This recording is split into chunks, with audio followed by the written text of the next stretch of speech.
Hello, hello, hello. It is Thursday. We are already into June. Welcome to Let's Talk Power Live, where we talk about power in education in real, concrete, operational, practical ways. I'm Dr. Tangi. I'm your host.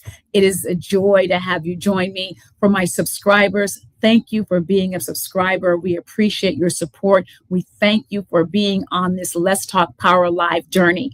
For the rest of my folks out there who enjoy the show, who love to view us and hang out in the background, and we're still dating each other, I'm going to invite you to go ahead and hit the like and subscribe button. We all know what this algorithm world is all about, and we want to get Let's Talk Power Live to as many homes, cars, cell phones, TVs as possible. So go ahead and join us. Hit the like and subscribe button. And Let's Talk Power Live is 2 years old this year. So we're going to ask you to help us get to 200 subscribers to celebrate our second anniversary. Here's how you can help us do that. You can share the show with two people and ask them to like, subscribe, and share. And you know what? Leave us a comment. Let us know what you're thinking about. If what we're talking about in our shows really hits home with you, we want to know about it. I want to start this show a little bit differently. There's a lot going on in the world about voting rights and what that means for people who look like me. Honestly, there's the SAVE Act, there's a lot of voting regression and real efforts underway to stem the tide of progress. And I want to share some thoughts I had about that with you. So here's a video that we had, and I want to share that History with you is all. not that far away. Oh, wait, Learning. I'm going to start it Your over. money, your future, your vote, your representation. Restricted, constrained access is not access. People in power protect themselves and the systems that benefit them. What will you protect? So we had a little bit of trouble. I'm going to start this over. I love live shows, so we're going to do this over the right way. There was a little piece in there. That's the beauty of live things. You can start over. So I'm going to start it over from the beginning. And here is what I was thinking about. And this video really is a journey through my life. So check it out and let me know what you think. Let's try it again. See what we get this time. History is not that far away. The Voting Rights Act passes 1965. I was born in 1964. Dr. King and Malcolm X, they pass away in 1968. In 1969, my mom needed my dad to get her own bank account. In 1971, I'm in second grade. Mom still needed my dad to co-sign for her bank account and credit card. 1974, Mom can get her own credit card and bank account. I'm 10. She's 30. Mom will be 82. I'll be 62. Women's economic liberty is part of my lifetime. Black voting rights is part of my lifetime. Now, Black civic agency is under attack in my lifetime. Agency is not just a classroom concept. It's the ability to shape the conditions of your own life, your learning, your money, your future, your vote, your representation. Restricted, constrained access is not access. People in power protect themselves and the systems that benefit them. What will you protect? So as we think about what's happening across the country, that's the question. What are you going to protect? Are you going to protect the rights of every child to live in a country where who they are, what they look like, the physical encasement of their humanity is not governed or does not govern their access to opportunity? And that's why we talk about this at Let's Talk Power Live. Really want to have a conversation around the challenges and the struggles that we have. And we do all of that through the lens of power. And, every week I talk about what power in education is all about. And so we're going to do it like we normally do it. And so here it is. Here's the definition. You know that power in education is all about this, right? It is the instrument of democratic designs, and it is no less the instrument of power. The control of information, the shaping of understanding, and the influence of judgment are critical elements common to democratic design, power theory, and educational philosophy. What does that mean? That means there are decisions made at many levels. That's the capital P of power, that are made at very high levels that make their way down into classrooms.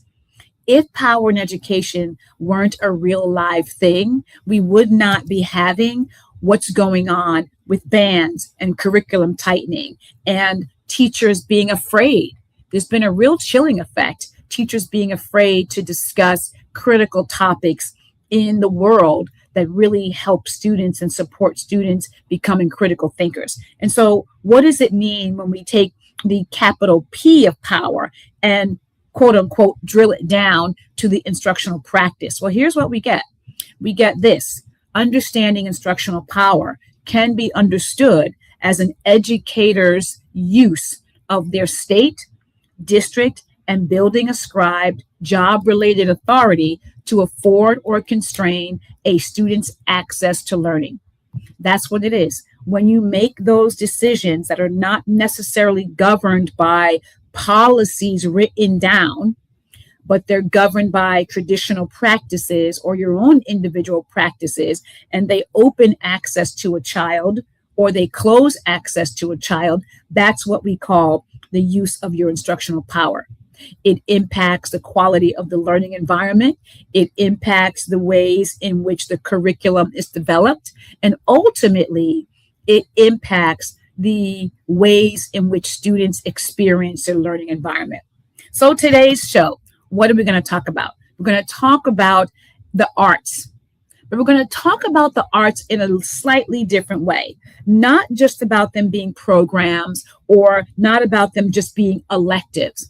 We want to talk about arts in a very specific way and beyond the programmatic enrichment piece. And we want to talk about arts today through the lens of identity, of belonging, and what really is the power of that. But before we get there, I want to introduce you to or bring back we have a new not a program, it's called it's an article that I've been working on. It's called The Messy Middle.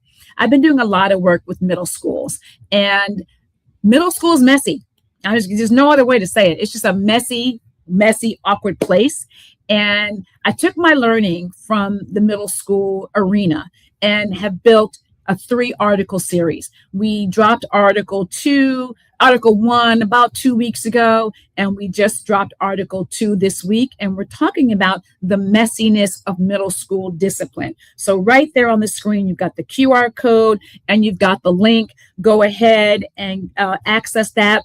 What's nice about this article is we're talking about discipline, but we also give you a discipline scan to really help you look at the disparities of the discipline, your referral systems in your building. So go ahead, get a copy, download it. It's Messy Middle article. Would love to have you enjoy that.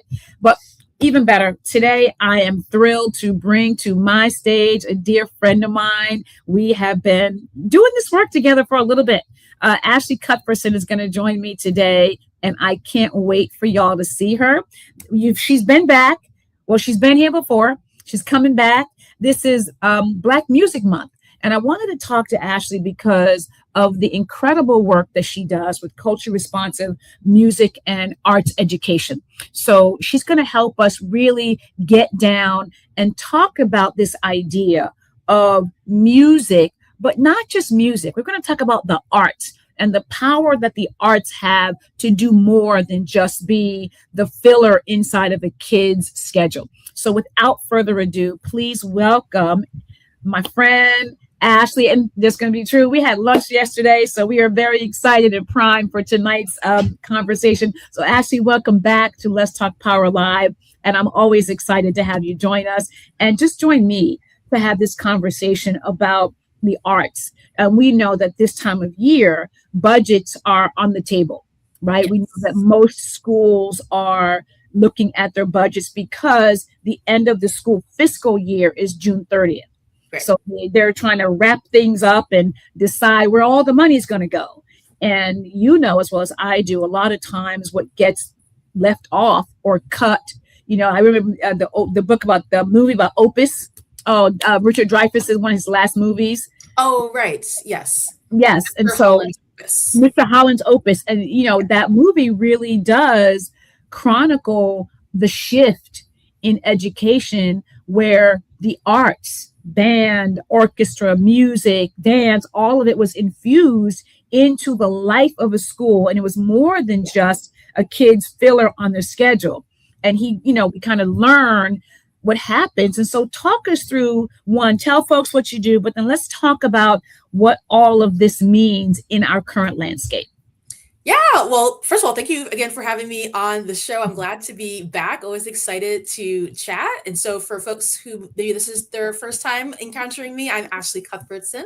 I usually pronounce she and her, and I am an author, a speaker, and a founder of an educational consulting firm. We work with primarily school districts and educational service agencies all over the country, helping their arts leaders and teams to understand how culturally responsive arts education can be used as a real vehicle for learning, and how we specifically how we make culturally responsive teaching the arts not just a vibe and a feel good, but specifically how do we make it visible, how do we make it measurable and sustainable. Yeah, and that's the piece. I wonder if what you're saying now, visible, measurable, sustainable, I Yes. wonder if that is why people, when they make decisions around around what gets cut from a budget, they are so willing to take that off the stage, right? Take it off, you know, pun intended, to take those off because they don't know how.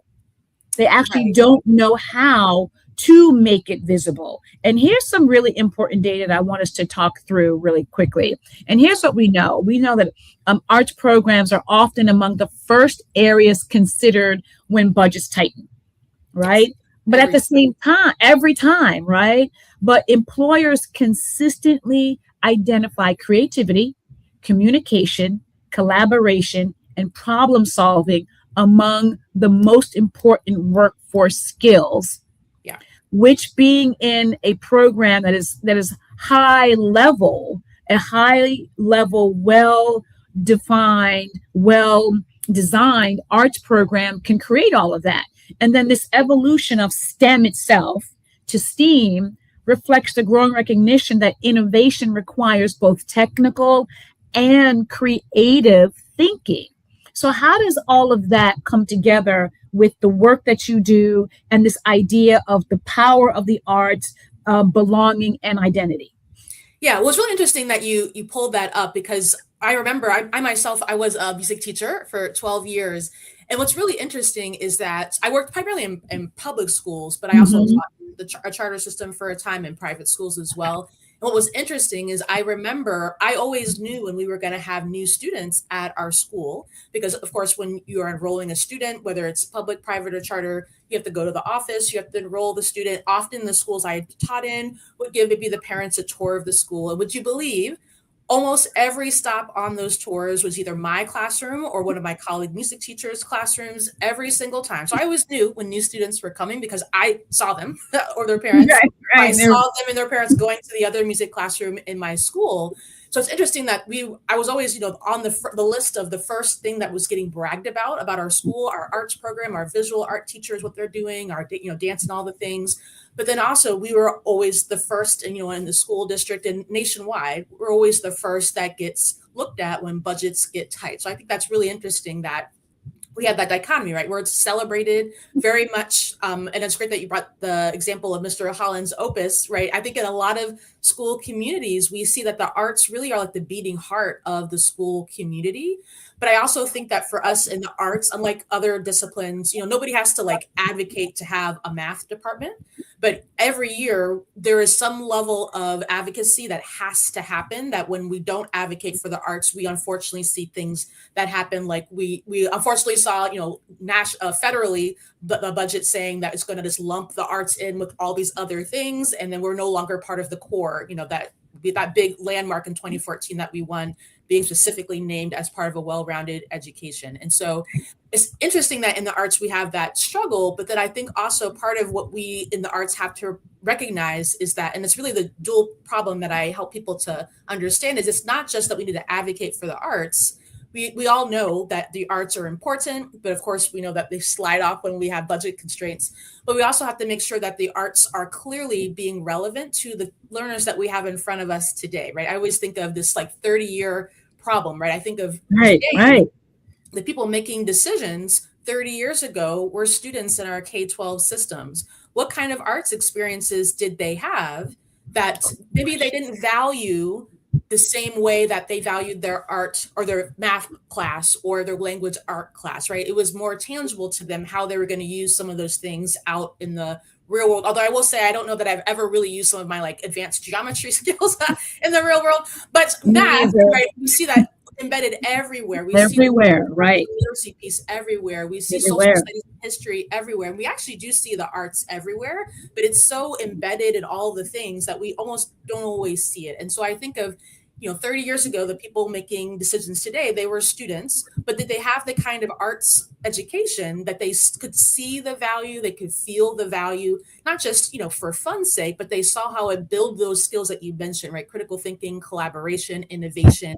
They saw explicitly how those things happen. I think too often in the arts, we just kind of go off of the vibe, right? Well, we know that it feels good. Yeah, right. We go by the art class, and we have this stereotypical vision of the art teacher with like the tie dye and the bangles and like the hair and all the whatever. Right. But we miss a critical element, and I love the point you brought up. I wonder about those people who are making decisions now. What kind of experience did they have? Do they not see the value of it? Right. One of the critical pieces of your work, and you alluded to it, being culturally responsive to the students we have now. What does it mean to be culturally responsive to the students we have now? And here's the thing, and you and I have talked about this, the challenge we have with the terminology around cultural responsiveness is that because of the history of our country and the identity that we understand ourselves in that lens, we think that culture automatically equals race.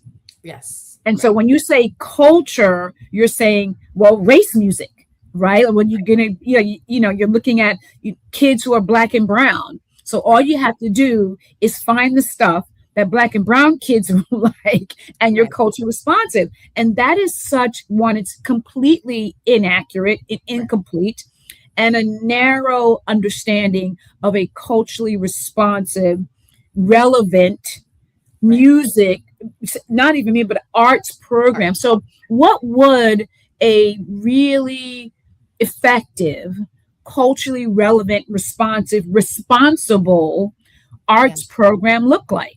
Yeah, and that's such a great point. And I think that's maybe still my greatest frustration, is just the misunderstanding of not just what culturally responsive teaching means, right? People still equate it to, it's just race and it's diversity, which we know that's not at all what culturally responsive is about. But then especially in the arts, because when I talk to people who are parents of kids who are in schools and people who are involved in other ways. And they'll say things like, oh yeah, well, our arts teacher was talking about, Black and brown artists so culturally responsive. And it's like, even people who are looking at our programs still don't understand that it's not about the race. It's not about fun music or fun dance, techniques that we're doing. A culturally responsive arts program really is focused on, I would say, like four key things. One, how are we ensuring not just access for all learners, that we're removing barriers and obstacles in the way. Oftentimes, the Mm-hmm. arts get a bad rep as being very elitist. And the Mm-hmm. honest truth is that is true, right? In a lot of places, there are barriers and obstacles that make arts only accessible to kids who have the financial means to participate in the after school, lessons and things like that, or have Right. the ability to come early. I know when I was a teacher, often some of my choirs would need to rehearse In before the morning. school. That's right. Before If we school can't starts. get That's right. to, the school, before buses are going to be running, I have some students who might not participate in that group, right? So we have to look at not just, do we like our kids, but are we actively removing and reducing obstacles and barriers so that truly all students have access to it? Because there's so much research and data about the power of the arts, but if only some students have access, then we already are like not able to really go any further, right? And we have to look Right. at the learning environment. How are we not just making it a welcoming place that everybody wants to be, which is not measurable at all? How do we Right. You actually can't measure that. partner with Right. our, Absolutely yeah, right? right. How do we That's right. partner That's with right. our learners to create a learning environment with them, not just for them? Oftentimes, especially with Mm-hmm. arts teachers, we are seeing hundreds, maybe even thousands of kids if we're the only of that subject in a school or in a district. And it can be kind of easy to just like, what works for us works across all day of all these That's right. classes and all these students. That's But then right. we miss this really important opportunity to partner with students to have them decide, well, what are the norms that are going to govern our area? What do we want? How is success going to look for us? And what are we going to Right. hold ourselves and each other to ensure that happens? That not only creates a learning environment that is a place of belonging where kids know that I can show up here the way I need to, not just the way maybe my teacher wants me to, but also creates that cognitive involvement of the kids that I own what's happening here. I'm invested. And then we have to look at the content in the curriculum, not just diversity and heritage and celebration months. So not just Black History Month and I know May just passed, so Asian Pacific Island Month, but how are we Mhm. embedding across the content in the curriculum that it's just normal that we are looking at artists and techniques and genres of a wide variety of different ways to engage and create art, because it's not just creating art, it's engaging it in it well. And then I was just working on my next article. I'm doing a series now talking a little bit more about how do we make it measurable and visible That was and my next question. How do we and what do we measure? Right. So make it. I'm an ELA teacher, right? By nature, I taught the English language arts, and I coach teachers and I coach leaders. I know what I'm looking for, right? So I know what to measure, right? Like I know when I walk in that classroom, I know when that building, I know what I'm looking for, and I know what the measurement is. right. With something that feels so subjective like the arts, right? The instrument playing, actually, artistic renditions of dance, what would be the thing that gets measured? That's a really good point. And then the last thing I was just going to say is the curriculum piece, right? Not just that we have Mm-hmm. diverse curriculum, but that it's standards based, connected to real world Mm-hmm. context. And so oftentimes leaders who don't have an arts education background, having an arts background is not the same as having an arts education background and understanding the pedagogy. Oftentimes exactly what you just said happens. They're not really sure what to look for when they're going into the room of an arts educator. So if they see kids engaged or having fun or something, right? Check, right? Observation Done. complete, right? Flying colors. But Every there are minute. specific things to be looking for, right? When I'm Mm-hmm. looking in a classroom of an arts teacher, maybe that I'm visiting, first I'm looking at like the physical environment, like what is on the walls, what is happening. And also I'm asking the teacher and the students too, if it calls for that situation of, I want to know exactly how the decisions are being made. Are they being made in conjunction or in specific nature of these kids, these students you have in front of you? Or are they being made for what's easy for us, which sometimes happens? We get it. Teachers are just trying to survive. I get it. I remember being there myself. Or are we making maybe decisions based on what we think kids want and what we think makes sense? So when we look at like the learning environment, am I seeing student artwork on the walls? Am I seeing maybe anchor charts of steps of how we are learning through something. So students are starting to be able to learn themselves and figure out the steps of maybe an artistic process they are engaging in. I'm looking at the lesson plan. Are there lesson plans, first of all? Are we going off of vibes and just rehearsing whatever? Or do we have unit plans that are tied to the standards and are built around big ideas, have clear assessments? I want to see in the delivery of the lesson that the teacher isn't just watching the group and assessing everybody's skill, because we know we need to know individually how students are moving towards mastery of those standards. I want to see evidence that formative assessment data is being taken, and it can be done even in groups that are large 100-person ensembles. It takes a little bit of forward thinking, right? Which is why we have to have lesson plans and unit plans. That's what I'm looking for when I go into a classroom, to see evidence of culturally responsive practices at play in an arts classroom. Just a few off the top of my head. Right. And that's what we look for when we go in the ELA classrooms, in the math classroom or the science classroom. We just don't equate the two, right? Yeah. So, my work is around the lens of power. What is the power in this kind of approach to having an arts education that's built around standards and real quality, almost like a quality assurance with standards alignment and real pedagogical structure? What's the power in that? Wow, there's like so many things, because there's the power for students, right? But then there's also the power for the educator in the room, and then there's the power for the greater program as well. So maybe I'll talk to the power for the students. So the power for the students is, unfortunately, when I see this thing that happens a lot in the arts, where because people aren't necessarily looking for us to be having, lesson plans and unit plans, we're just glad that the kids, had the art show or had the dance showcase, right? We're not looking for what was the instructional plan and did they follow it? Was there a plan that was happening, or are we just kind of going day by day? And so the power for especially our most disenfranchised students who need the structure the most is that they know that they're getting a rigorous arts education that drives towards all the positive things that we know that the arts does. And here in Virginia, a few years ago, we did a really important study. We know school attendance has been a really big topic the last several years. Still is, yeah. Data in Virginia specifically to show that the arts moves student attendance higher, right? And we know that happens all over, but here in Virginia specifically, most recently, we have that data that is available. But those things don't happen if we're just kind of teaching off of vibes. We don't have instructional plans. We don't have a curriculum, which unfortunately, and I don't think that's actually an educator problem. I think that's the systems problem, that you're right. Educators to not have curricula, because it shouldn't always be on the arts educator to write an entire curriculum. That's a whole other job, right? That's a whole no, it's a whole other job.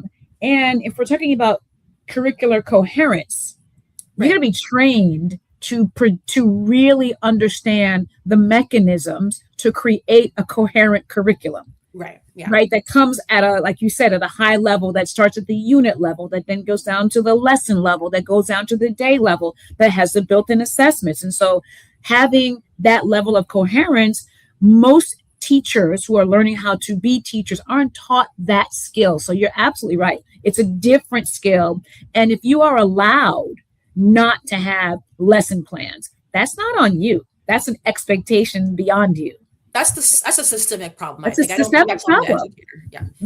Absolutely. So thinking about it from that lens, right? We know that there's power in that. What does it profit the educator to really begin to restructure and reimagine the arts program? And actually, you know what? Let's take it a step up. Let's go to the leader.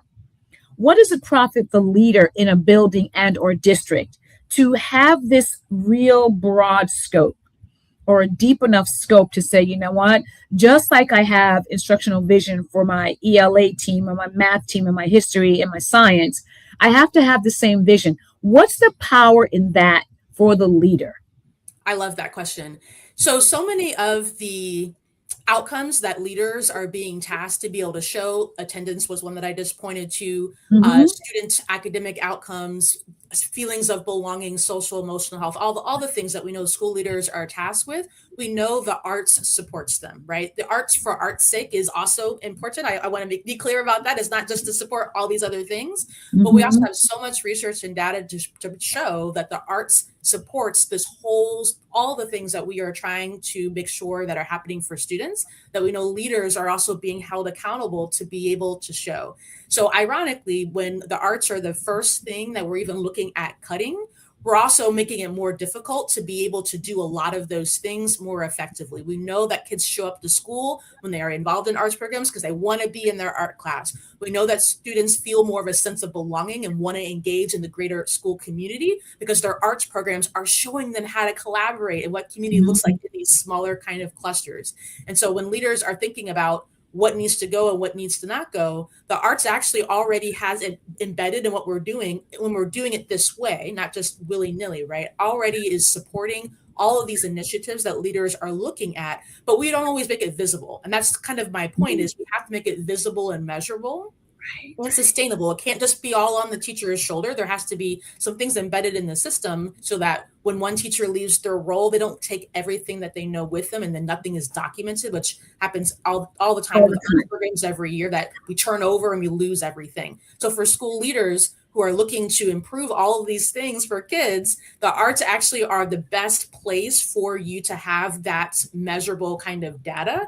But as arts educators, we don't always know the best way to make it clear that that's what's happening. Mm. And so we're going to talk about some power moves, but before we get to the power moves, though, this idea of sustainability, you talked about belonging, you talked about that sense of community and how important it is that kids love to come to school. What about the identity formation process? And I want you to talk about that, particularly through the lens of middle school, right? So we know that in middle school, the brain is exploding and going through a lot. How does having a sustainable, measurable, visible arts program, how does it support that middle school development? Yeah, for sure. Middle school is such a time. Yeah. Such a crazy time. Your brain is something. Hormones are going crazy. Your body is doing all kinds of things.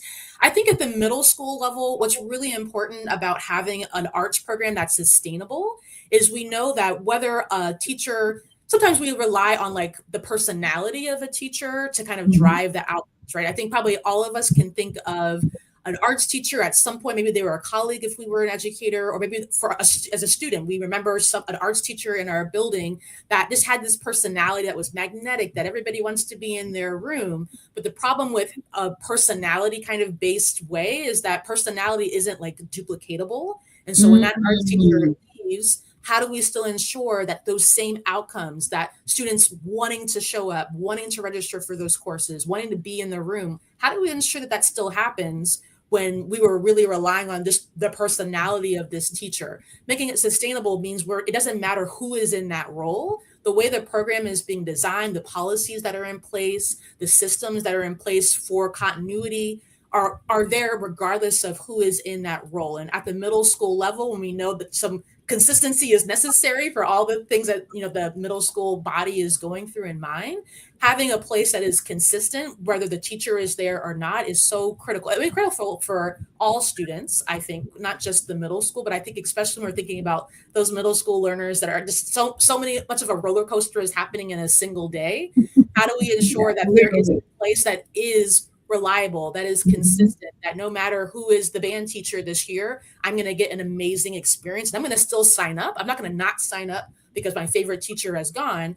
I know the program is going to be amazing, so I'm going to still show up and participate in that course to get the great benefits that the art delivers. Yeah, you said the program is solid. I want to be part of the program, and the teacher, yes, the teacher makes the program, but in the absence of what might be, a cult of a teacher, you got to have the solid program. Yeah, that's really important. So let's talk through some of these power moves that really matter. The first one, treat arts as essential, not enrichment. Thoughts about that? It's integrating artistic experiences into the broader learning experience rather than treating them as isolated events. Yes, I would love to see more schools embracing arts integration, which is a separate Mm, field from arts education. Arts education is more of arts for art's sake and all the wonderful yeah. things we're talking about, whereas arts integration looks at um, arts content being just at arts content and curricular standards being just as importantly taught as like a language arts or a science or a math.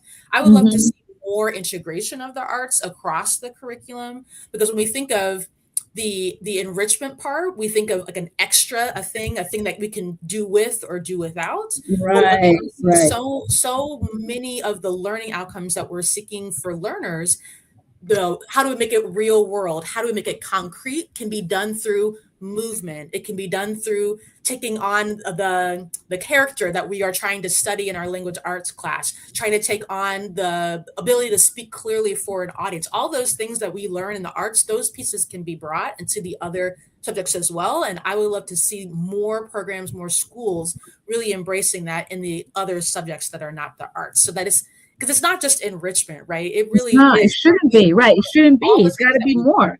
It yeah, has to be more than that, right? It's protecting access to the arts for all students from yes, every zip code, every income level, or academic quote unquote track. yes, Right? We have to do more. We've got to make it accessible to everybody. yes. And we have to stop looking at just enrollment numbers. We need to look at Mm, specifically who is enrolling, breaking it down by different demographics, and then really importantly, over time. So are we seeing some students who enroll all 4 years of high school? Are we seeing some students only enroll their freshman year, only enroll their junior year? We have to mm, look at not just we had more people who enrolled in the arts courses, but who exactly is enrolling, and then also who's not enrolling and who's not mm. enrolling over time. That's how we protect access, by actually looking at what is going on and then designing to make sure that we're removing those barriers for the kids that are not showing up for whatever reason it is in the arts courses. Right. And that's your making it visible. You're making it visible through data, right? And Right. you're measuring pieces of the program. So Yes. use the arts to build identity and belonging, providing opportunities for students to express who they are and what matters to them, Yeah. including artistic experiences that reflect students' cultures, communities, and histories, and then creating learning spaces where multiple forms of expression are recognized and valued. Yes. Man, there's a lot in there. And so I know for me, I'll share maybe personally for me, I don't know that I know what my identity is separate from the arts, right? It's so embedded, Wow. literally Mhm. who I am. I don't remember a time when I wasn't involved in the arts in some form. I feel like my closest people in my life I've met or know through some sort of artistic something, right? And so I think there's such a power around that identity piece that many of us, even those of us who don't do some kind of arts thing professionally, that's such an important part of building a community with others, building a place where you feel like you belong. Like when I meet people, out in the wild and we Yeah. already have that connection. Oh, you also took music. Like Right. Yes. there's Yes. something in that shared experience That that is shared so experience. critical and important. I think for all people, not just Mhm. for those of us that work in an artistic, an educator's situation or a performer or a creator. I think for all folks, that piece of knowing that you have something in common with somebody else and you already Mhm. have a starting place is, I think that's such an important part of just being a human being. And then lastly, the last one is protect joy, creativity, and imagination as learning conditions. So what that looks like, creating opportunities for curiosity, exploration, and creative risk taking, Mm. designing experiences that balance rigor with imagination and innovation, preserving spaces where students experience wonder, beauty, joy, and collective creation. I mean, that's where the arts shine. Where else can you find the ability to still have a rigor, right? Mhm. Standard-based curriculum, but also be able to experience curiosity and imagination and trying something and seeing what happens and doing it collectively. I mean, where else in school are we doing that but the arts? Nowhere. Right. And it creates, and I imagine, thinking back, it's been a long time, it creates a sense of safety. I love the idea of the risk taking, right? I can be innovative and I'm risk taking and I'm thinking about, electronics and technology, but then just the instrument, like having the actual instrument and really experimenting and really thinking through what that really can look like and feel like and sound like. So that's really exciting. Well, we have had, again, another quick, wonderful conversation about the power of the arts, looking at identity, looking at belonging, and looking at how this all shapes the learning environment. So I want to thank you again for coming. And for my folks who are here, if you have not hit that like and subscribe button, these are the kind of conversations we have. And love to have you join us and be part of our Let's Talk Power Live family. I want to show you, I don't know, do you know Ron Rapatalo? He's going to be joining us next week. Here's who's coming up next week, folks. Ron Rapatalo. He's managing partner of Stronger Consulting, and he's also the host of, it's a show, another show called Ronderings. And if you know anything about Ron, Ron is everywhere. He is the consummate connector. He's everywhere. So happy to have him come to us next week. And I want to invite everybody again, please remember, go ahead and get the Messy Middle article. This is Article 2. We are talking about the messiness of school discipline. And with that, we have come to the end of another session of Let's Talk Power Live. Ashley, love to have you back again. We're doing some book talks. So I know you got your next book you're in your mind. So maybe we'll have you come and do a quick sort of run us through your next ideas about arts and education. So love that. Thank you, everybody, for joining and have a great rest of your week. I hope the weather is warm where you are.